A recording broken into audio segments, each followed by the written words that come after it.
কালো পোশাক পরে পরীক্ষায় চাকরিহারা শিক্ষকদের একাংশ।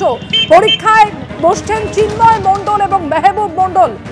আপনারা জানেন যে চাকরিহারা শিক্ষকরা তারা দীর্ঘ আন্দোলন করেছেন, তাদের নিয়োগের দাবিতে অর্থাৎ চাকরি ফেরতের দাবিতে তারা দীর্ঘ আন্দোলন করেছেন এবং অবশেষে আজকে তারা পরীক্ষায় বসছেন। কিন্তু কালো পোশাক পরে পরীক্ষা দিতে এলেন চিন্ময় মণ্ডল, মেহবুব মণ্ডলরা।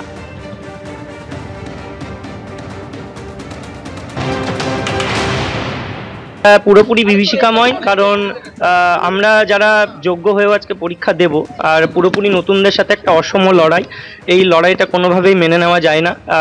যারা নতুন নতুন আপার প্রাইমারিতে রিক্রুটেড হয়েছে বা যাদের আমরা কলিগস বলে থাকি সো কল্ড, তারাই আমাদের মানে ইনভিজিলেটর হিসেবে কাজ করবেন আর আমরা তাদের আন্ডারে আজকে পরীক্ষা দিতে বসবো। এটা সত্যি আমাদের কাছে খুবই হতাশার। একটা মেন্টাল মানে মোরাল বলে তো কিছু থাকে, সেই মোরালের দিক থেকে আমরা অনেকটা পিছিয়ে যাচ্ছি। মানে আমাদের মন কোনোভাবেই মেনে নিচ্ছে না এই বিষয়টা। 90 মিনিটের ভেতরে কতটা আমরা পারবো আমরা তো কেউ জানি না, তবে প্রিপারেশন সবাই নিজের মতো করে নিয়েছে। ইন ডিটেলড হয়তো অনেকেই পড়তে পারেনি, সময় পায়নি। বিগত দিনেও যেভাবে দুর্নীতি হয়েছে আর দুর্নীতির কারণে আমাদের চাকরিগুলো চলে গেছে, আগামী দিনেও বা আজকের পরীক্ষাতেও যে দুর্নীতি হবে না এই বিষয়ে কেউ গ্যারান্টি দিতে পারে না। মানে গুরুত্বপূর্ণ অনেক, কারণ সুপ্রিম কোর্টের রায় হলেও এটা পুরোপুরি একটা মানে চক্রান্তের শিকার আমরা। আজকে আমাদের দোষ না থাকা সত্ত্বেও আমাদেরকে পরীক্ষায় অংশগ্রহণ করতে হচ্ছে, এটা সত্যি আমাদের কাছে খুবই বেদনার। এই স্বচ্ছতা যদি বিগত দিনে থাকতো তাহলে আমাদের চাকরিগুলো যেত না। স্বচ্ছভাবে হোক, যারাই পাবে স্বচ্ছভাবে পাক এবং যোগ্যদের কেউ যেন বঞ্চিত না হয়। যত প্রিপারেশন থাকুক, যেভাবেই থাকুক, সেটা সত্যি সত্যি আমাদের জন্য অত্যন্ত সম্পদের, কিন্তু সবার পক্ষে সম্ভব নয়। যেমনভাবে সতীদাহ প্রথায় জোর করে চাপিয়ে দেওয়া হতো, যেমনভাবে গ্যালিলিও কোপারনিকাসকে জোর করে তাদের মতামত বলে নেওয়ার জন্য তাদেরকে শাস্তি দেওয়া হয়েছে, এগুলো আমাদের কাছে একটা শাস্তি দেওয়া। তাই এই শাস্তি দেওয়া হচ্ছে, আমাদেরকে জোর করে চাপিয়ে দেওয়া হচ্ছে চিটায়। তার জন্য আমরা এই প্রতিটি কালো পোশাক পরেই আজকে যাদবপুর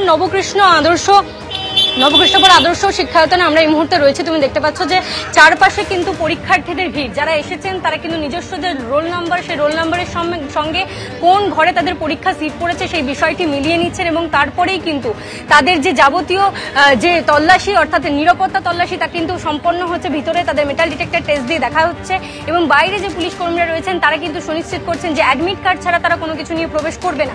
নতুন পরীক্ষার্থী যারা রয়েছে তাদের সঙ্গে কথা বলবো। কত বছর অপেক্ষার পর পরীক্ষায় বসে? আমরা 22 সালে বিএড ক্যান্ডিডেট পাস আউট। আমরা প্রায় 3 বছর পরে বসছি। কোথাও গিয়ে মনে হচ্ছে একটা অসম পরীক্ষাতে আছি, আর সুপ্রিম কোর্টের যেহেতু গাইডেন্স রয়েছে তার তত্ত্বাবধানে হচ্ছে, আস্থা রাখতেই হচ্ছে, সেটা কোনো উপায় নেই।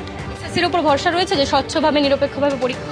এতটা জলঘোলা চারিদিকে যখন হয়েছে, এখন বর্তমানে আমরা ফ্রেশার্স ক্যান্ডিডেট হিসেবে সমস্ত ক্যাটাগরি যারা পুরাতন যোগ্য প্রার্থী ছিলেন সবাই মিলেই আমাদের আস্থা রাখা ছাড়া কোনো ভরসা নেই। আর আপনাদের কেন মনে হচ্ছে এটা অসম লড়াই? আপনারা প্রথমবারের জন্য পরীক্ষায় প্রথমবারে বসছি, বাট কোথাও না কোথাও যারা পুরনো ক্যান্ডিডেট আছে তাদের একটা অভিজ্ঞতারও দাম আছে এবং তারা কোথাও না কোথাও 10 নম্বর আমাদের থেকে এগিয়ে রয়েছে।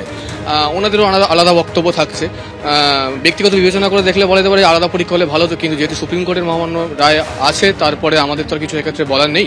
আমরা এই কারণে ব্যক্তি বিশেষে তারতম্য হয়ে যাচ্ছে আর কি। দেখতেই পাচ্ছ যে নতুন পরীক্ষার্থী যারা তারাও বলছেন তারা একটা অসম লড়াইয়ে রয়েছেন। যারা অভিজ্ঞতার বসে আগে যারা শিক্ষক ছিলেন তারা কিছু নম্বরে বেশি পাবেন এবং যারা পরীক্ষা আগে দিয়েছিলেন 2016 সালে পরীক্ষা দিয়ে চাকরি পেয়েছিলেন তারাও বলছেন একটা অসম লড়াই রয়েছে, কারণ ফ্রেশ ক্যান্ডিডেটদের সঙ্গে তাদেরকে আবার পরীক্ষায় বসতে হচ্ছে।